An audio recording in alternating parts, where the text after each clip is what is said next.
ജീവിതത്തെക്കുറിച്ച് അവർ പഠിച്ചിട്ടുണ്ടെങ്കിൽ ജീവിതം എന്താണെന്ന്, കഷ്ടപ്പാടും വിഷമവും പ്രയാസവും എന്താണെന്ന് കൃത്യമായി, വിശപ്പിൻ്റെ വിലയും അതുപോലെ തന്നെ പൈസ ഇല്ലാത്തതിൻ്റെ ബുദ്ധിമുട്ടുകളൊക്കെ മനസ്സിലാക്കിയിട്ടുള്ള ഒരു കുട്ടിയാണെങ്കിൽ അവൻ എത്ര വിദ്യാഭ്യാസം നേടിയാലും എത്ര ഉന്നത സ്ഥാനങ്ങളിലെത്തിയാലും അവനക്ക് ജീവിക്കാനും സമൂഹത്തോട് ഇടപെടാനും അതുപോലെ തന്നെ സഹജീവികളോട് പെരുമാറാനൊക്കെ അവന് കൃത്യമായി അവനറിയാൻ കഴിയും. ഇല്ലെങ്കിൽ അവൻ്റെ അധികാരങ്ങളും അല്ലെങ്കിൽ അവൻ്റെ ഉദ്യോഗവും ഒക്കെ അവനെ അഹങ്കാരിയാക്കി മാറ്റുകയും ഒരിക്കലും അവനൊരു മനുഷ്യനാക്കി മാറ്റാൻ അതുകൊണ്ട് ഉപകരിക്കില്ല. അവൻ അഹങ്കാരിയാക്കി മാറ്റാനേ അതിനുകൊണ്ട് സാധിക്കുകയുള്ളൂ. അതുകൊണ്ട് കൃത്യമായി നമ്മളെ മക്കളെ പാകപ്പെടുത്തുന്നതിൽ നമുക്ക് കൃത്യമായ പങ്ക് മാതാപിതാക്കൾക്കുണ്ട്. അപ്പോൾ കൃത്യമായി നമ്മൾ കുട്ടികളോട് നമ്മൾ പെരുമാറുന്ന കാര്യങ്ങൾ നമ്മൾ സംസാരിക്കുകയും അവരോട് ഉപദേശിക്കുന്ന സമയത്തുമൊക്കെ നല്ല ഒരു സംയമനം പാലിച്ചുകൊണ്ട് അവരോട് ദേഷ്യപ്പെടാത്ത രീതിയിൽ, അവരെ വെറുതെ തല്ലാത്ത രീതിയിൽ ഒക്കെ നമ്മൾ വളരെയധികം സംയമനം പാലിച്ചുകൊണ്ട് അവരെ നമ്മൾ ചേർത്ത് നിർത്തണം. അവർക്ക് നമ്മളോടൊരു ഇഷ്ടം തോന്നും. ആ ഒരു ഇഷ്ടം നമുക്ക് തോന്നി കിട്ടിയില്ലെന്നുണ്ടെങ്കിൽ പിന്നെ നമ്മളിന്ന് എന്ത് പറഞ്ഞിട്ട് കാര്യമില്ല. അതായത് നമ്മുടെ കുട്ടികൾക്ക്, മകനായിക്കോട്ടെ മകളായിക്കോട്ടെ, ഒരു വാപ്പ എന്ന നിലയിൽ, ഒരു പിതാവ് എന്ന നിലയിൽ അവർക്ക് നമ്മളോടൊരു പ്രത്യേക ഒരു ഇഷ്ടം വരണം. ആ ഇഷ്ടം എങ്ങനെ നമുക്ക് ഉണ്ടാക്കിയെടുക്കാൻ പറ്റുമെന്നാണ് നമ്മൾ ആദ്യം ചെയ്യേണ്ടത്.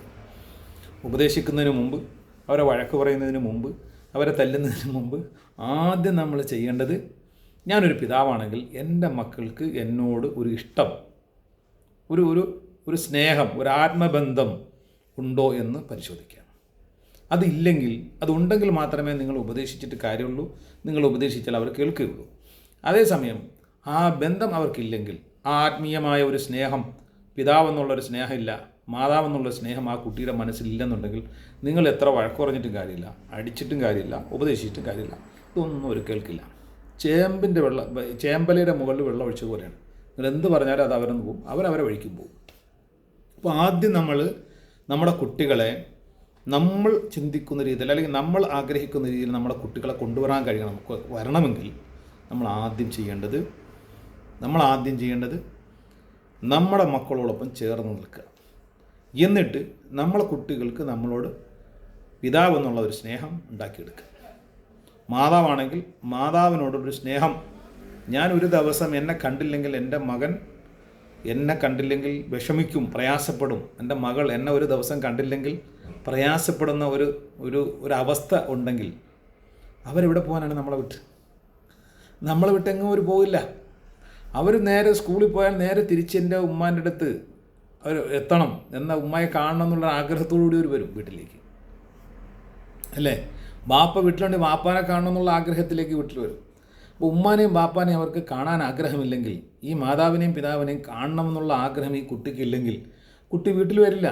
അവർക്ക് ഇഷ്ടപ്പെട്ട ആളുകളുടെ അടുക്കലേക്ക് അവർ പോവും. കൂട്ടുകാരാണെങ്കിൽ കൂട്ടുകാരുടെ അടുക്കലേക്ക് പോവും, അല്ലെങ്കിൽ മറ്റുള്ള ആരെങ്കിലും ആണെങ്കിൽ അവരുടെ അടുക്കലേക്ക് പോവും.